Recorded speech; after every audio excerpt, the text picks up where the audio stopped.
ஐடிஎஃப்-ஓட புது ஸ்ட்ரைக் தைரிய பகுதிகளில் இவாக்குவேஷன் வார்னிங்க்கு முன்னாடியே அடிச்சிட்டாங்க அப்படிங்கிறது போல செய்திகள் வர ஆரம்பிச்சு. லெபனானோட மீடியாக்கள் வரக்கூடிய செய்திகள், இஸ்ரேல் ஏர் ஸ்ட்ரைக் பண்ணியிருக்காங்க சிட்டி ஆஃப் தைரே, கோஸ்டல் சிட்டி, லெபனானோட கடலோர பகுதிகளில் இருக்கக்கூடிய மிக முக்கியமான சிட்டி தைரே.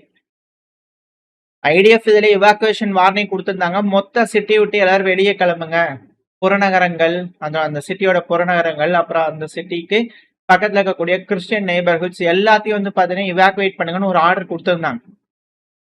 அதுக்கப்புறம் தான் எஸ்கலேஷன் ஆச்சு. ஈரான் நாங்க அட்டாக் பண்ணுவோம் அப்படிங்கிறத அட்டாக் பண்ணாங்க. அது ஒரு பெரும் பிரச்சனையாச்சு.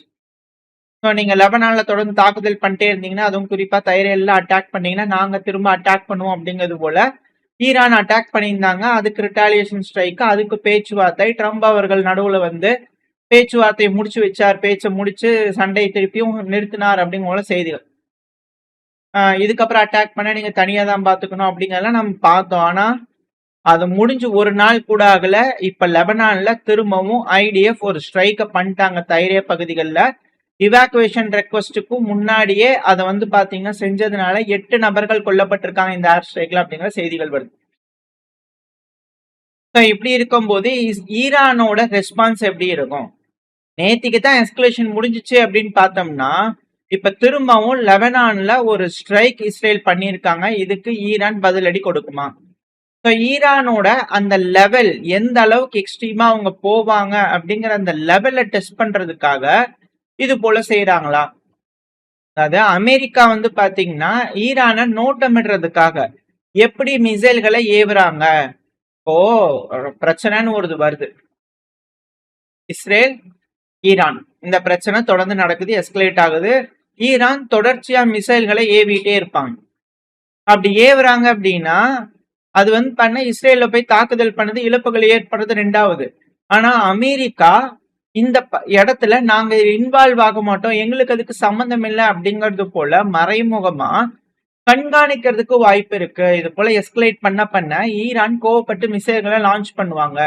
ஸோ அப்படி லான்ச் பண்ணும்போது எப்படி அவங்களோட பேட்டர்ன் இருக்கு, எந்தெந்த பகுதிகள்ல இருந்து லான்ச் பண்றாங்க, என்ன டைம்ல இது நடக்குது, லான்ச் பண்ணக்கூடிய வெஹிக்கிள் எப்படி போகுது அப்படிங்கிறது. ஏன்னா யுத்தத்துல இருக்கும் போது மானிட்டர் பண்றதுங்கிறது வேற மாதிரி இருக்கும், யுத்தத்துல இல்லாத போது சும்மா உட்காந்துட்டு பராக் பார்த்துட்டு இருக்கிறது வேற மாதிரி இருக்கும்.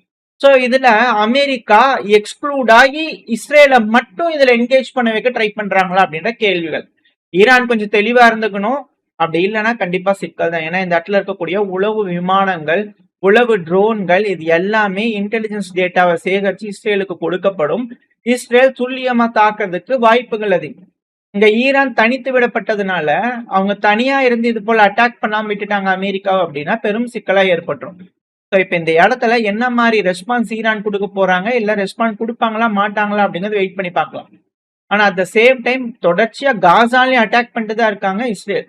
ஸோ அப்படி பண்ணதுல வந்து பாத்தீங்கன்னா ஒரு 2 நாள்ல பண்ணதுல வந்து பாத்தீங்கன்னா ஹமாஸோட நேவல் போலீஸ் ஹெட் குவார்டர்ஸ் இருந்துச்சு, 3 வெப்பன் டிப்போ இருந்துச்சு.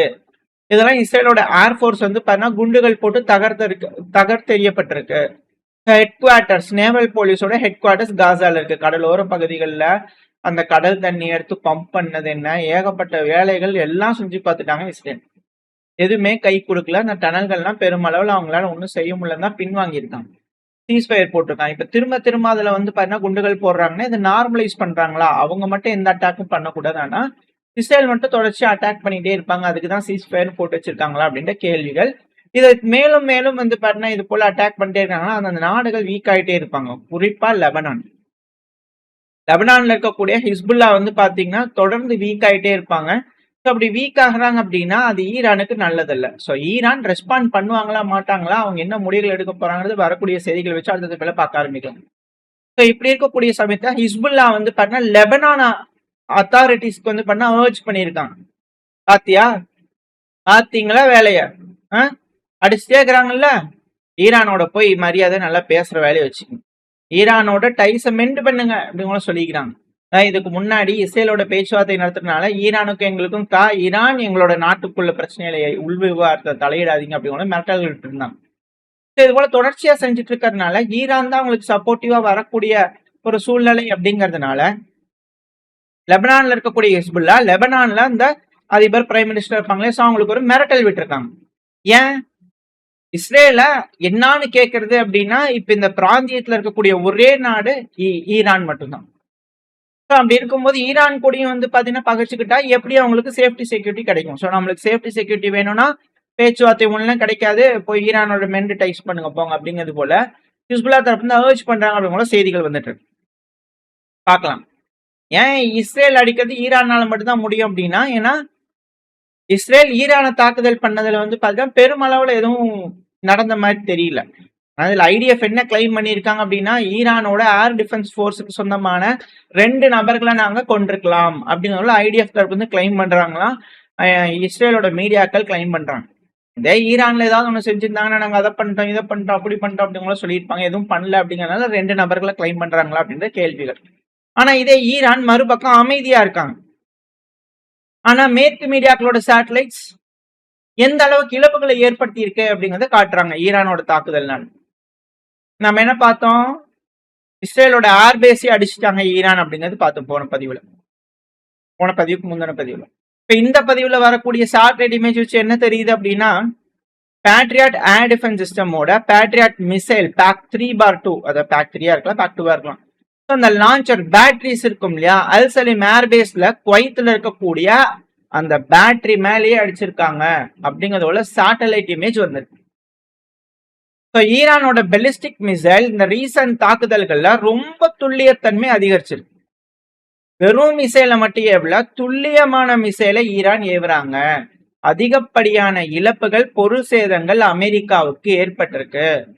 உண்மையாலுமே அங்க பேட்டரிஸ் பக்கத்துல அட்டாக் நடந்திருக்குன்னா உயிரிழப்புகளுக்கும் வாய்ப்பு இருக்குத்தானே அமெரிக்கன் வீரர்களுக்கு அப்படின்ற கேள்விகள் வருது.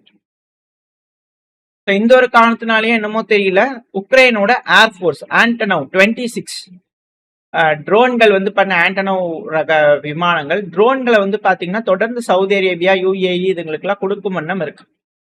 இவங்க வேற ஏதோ டிரான்ஸ்போர்ட் பண்ணிக்கிறாங்களா எப்படி எப்படின்னு தெரியல. பட் ஆனா உக்ரைனோட விமானம் ஆண்டனவ் விமானம் இருக்குல்ல, டிரான்ஸ்போர்ட்டுக்காக பயன்படுத்தக்கூடிய விமானம், ஸோ அதை பயன்படுத்தி சவுதி அரேபியாவுக்கு டெலிவரி எல்லாம் நடந்திருக்கு. அது ஃபிளைட் ரேடார்ல பார்க்கும்போது தெரியுது. ஒரு வேளை உக்ரைன் வந்து பாத்தீங்கன்னா ட்ரோன்களை சப்ளை பண்ணலாமா, உக்ரைன் கிட்டேயே ட்ரோன் இருந்தாங்க பங்கமாடி வாங்கிட்டு இருக்காங்க. பட் இருந்தாலும் உக்ரைன் வந்து பாத்தீங்கன்னா இப்போ இங்க இருக்கக்கூடிய அரேபியன் பெனின்சுலால இருக்கக்கூடிய ராஜாங்கங்களுக்கு அவங்க கிட்ட இருக்கக்கூடிய கவுண்டர் ட்ரோன் சிஸ்டமும் கொடுக்குறாங்களா. அதாவது ஈரான் இப்ப ஷாகி ட்ரோன்கள் யூஸ் பண்றாங்க. ரஷ்யா மாதிரி ஜெட் வகை ட்ரோன்கள் யூஸ் பண்ணல, அவங்க பழைய சாகிட் வகை ட்ரோன்கள் தான் யூஸ் பண்ணாங்க.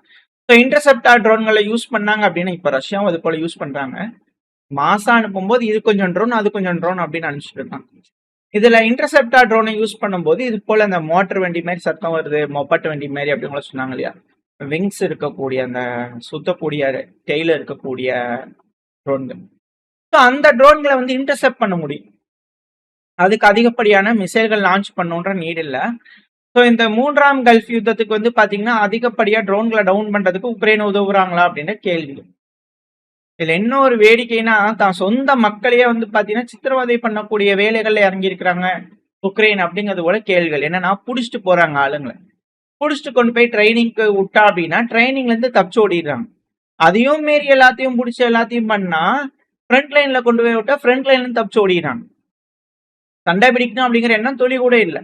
ஸோ இது போல நபர்களை வந்து பாத்தீங்கன்னா பேஸ்மெண்ட்ல, அதாவது பேஸ்மெண்ட்னா ஒரு அபார்ட்மெண்ட் இருக்குன்னு வச்சுக்கோங்க, அந்த அபார்ட்மெண்ட்ல ராணுவம் இருக்கக்கூடிய பகுதிகளில் ஒரு இடத்துல வந்து பாத்தீங்கன்னா கையில விலங்குகள் போடப்பட்ட அந்த இடத்துல அப்படியே விட்டுறாங்க. அதுவும் குறிப்பா கீவ்ல ராணுவ சட்டப்படி இது போல கீவ்ல வந்து பண்றாங்க அப்படின்னா மிலிட்டரியாவா இருக்கு. இங்க எல்லாரும் வந்து பாத்தீங்கன்னா புடிச்சிட்டு போகக்கூடிய நபர்கள் ஃபோர்ஸ்ஃபுல்லா வந்து பாத்தீங்கன்னா பண்றாங்க, போருக்கு அனுப்புறாங்க. இவங்கெல்லாம் போர் செய்ய விருப்பம் இல்லாம தப்பிச்சு ஓடுறாங்க. இப்ப இவங்க எல்லாத்தையும் டிராஃப்ட் எவேடர்ஸ்ன்னு சொல்லிட்டு மிலிட்டரி போலீஸ் என்ன பண்றாங்கன்னா புடிச்சு போட்டு வச்சிடறாங்க. விலங்குகள் போட்டு அங்க இருக்கக்கூடிய பெட்டுகள்ல கட்டி வச்சிடறாங்க. டிரான்ஸ்கார்பேத்தியன் பகுதியெல்லாம் தப்பிச்சு போகக்கூடிய நபர்கள்லாம் புடிச்சு கொண்டு வந்து இங்க போட்டு வச்சிடறாங்க. ஸோ இது போல வந்து பாத்தீங்கன்னா கை விலங்குகள் மாட்டப்பட்ட நிலைமையில இருக்கக்கூடிய நபர்களை வந்து வீடியோ பதிவுகள் எடுத்து பெரும் வைரலாக அது ஏகப்பட்ட நபர் வந்து பண்ண சஸ்பென்ஷன் செய்யப்பட்டாங்க. இது போல மிஸ்யூஸ் பண்ணாங்க பவர் அப்படிங்கிறதோட உக்ரைன்ல.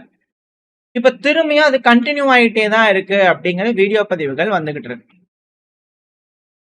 ஸோ இதனால என்ன விஷயம் அப்படின்னா, கீவ்ல அட்டாக் நடக்க ஆரம்பிக்குது. அப்படி அட்டாக் நடக்கும்போது இந்த மாதிரியான கைவிலங்குகள் போடப்பட்டுச்சுன்னா இவங்களால சேஃப்கார்டு கூட பண்ணிக்க முடியாது.